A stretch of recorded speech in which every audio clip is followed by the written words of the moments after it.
Hello, welcome back to my booktube channel. My name is Troy, and today I'm going to be going over 5 winter reading recommendations that I have for you guys. Now, these books are not just taking place in the winter, they're more of the feeling of winter, more dark and more like depressing, but also we have warm and fiery romances and also the great adventures the characters are having, whether that be an actual adventure or an emotional adventure. So I'm going to be going over my 5 reading recommendations for that. But before we do start, I do have some sort of feeling that I don't fit the tone of the video.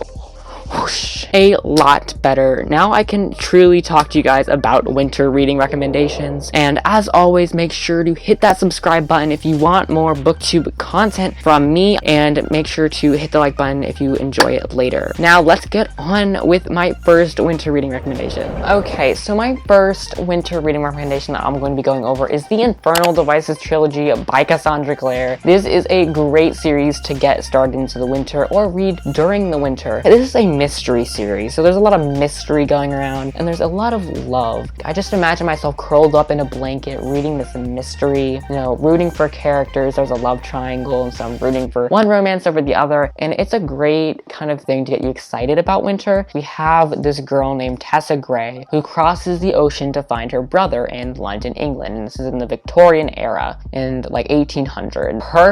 Perfect setting. Just grab a cup of hot cocoa, sip from it, and read this mystery with these amazing characters. This is a definitely binge-worthy series.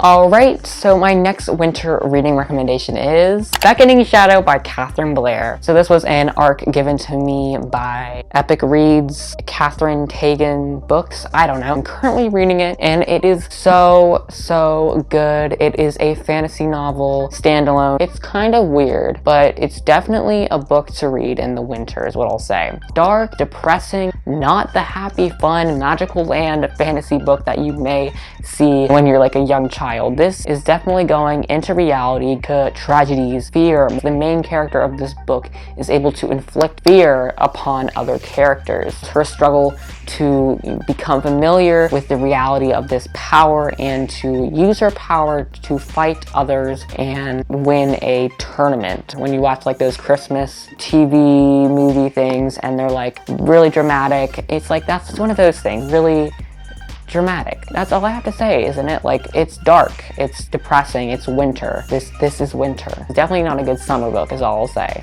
Now, another winter reading recommendation I have is pretty much a given, but it is Harry Potter by J.K. Rowling. There are so many for you to read, and they all have this tone. Hot chocolate reading tone. I think J.K. Rowling intentionally does that with these seasons, how most of it takes place in the winter because they go when the summer is over, fall when they get there, and we have all these like big feasts, kind of cold, and they do Quidditch outside, and I honestly love it so much. And then there's like the mystery of each book. Like for the first book, there's the mystery of the Sorcerer's Stone, but this is the definition of winter. Like, who reads Harry Potter in the summer? I could not. It just has that darker tone. The next reading recommendation I'm going to be talking about is Eragon by Christopher Paolini. Now, I have a lot to say about this book. This is my 3rd favorite fantasy book, but it's also one like that just really takes my heart. This is something that I am going to be reading this winter. I'm recording this video in fall, and I'm looking forward to reading it in winter because this is the coziest adventure that you'll find ever. There is like tiny words. Like, there's so much to read about the description of the magic system, the description of the world. There has been countless hours of thought gone into this book by Christopher Paolini, and I commend that greatly. Like, I am so happy to have found this series because of all the descriptive language and the really cozy feel. Like, you will never stop reading, and when you are done with the series, you'll look back on it and be like, dang, I want to read it again. And I almost did it when the first time I read this series. I almost reread it because it will stir up emotions that you've never had before. It will bring back your childhood nostalgia, and you will love it. You will love this series, and it's definitely something for winter because of all the sorrow and loss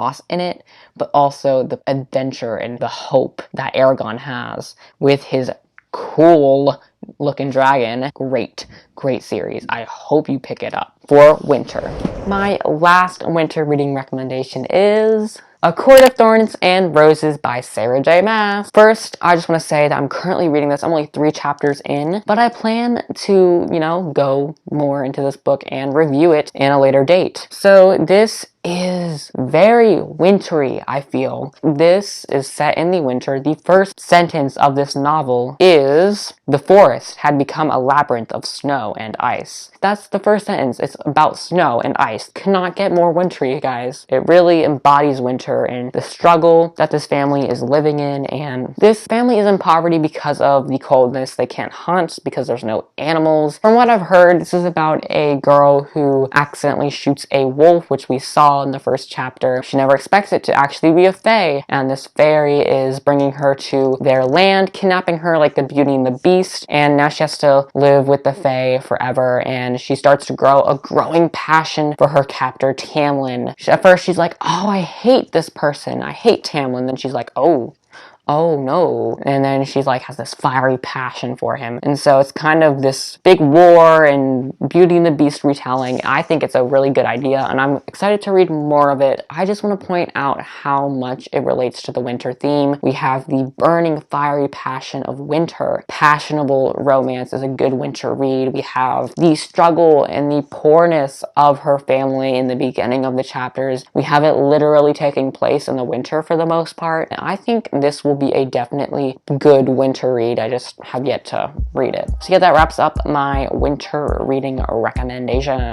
So I hope you learned more about some more books that you should read during the winter. And these are my 5 winter reading recommendations, and I hope you check some of them out if you haven't already. I know some of these are very popular, but yeah, definitely check out A Beckoning Shadow by Catherine Blair, The Infernal Devices. These are actually pretty popular, but you read popular books in the winter. That's what you do. You stick to your homies, and you then start to experiment for the new year, because your New Year's resolution is, hey, I want to read more books, new books. So yeah, that wraps up this video. If you did like it, make sure to hit that like button to show me that you like these list videos. I know I've done another one before. If you have seen it already, make sure to hit that subscribe button. It would really, really, really make my day. I love all of my subscribers. Make sure to comment down below. Have you read any of these books? Do you plan to read any of these books? What have you been reading this winter? I would love to know, so make sure to comment down below. These are my books, and we are out. See you later.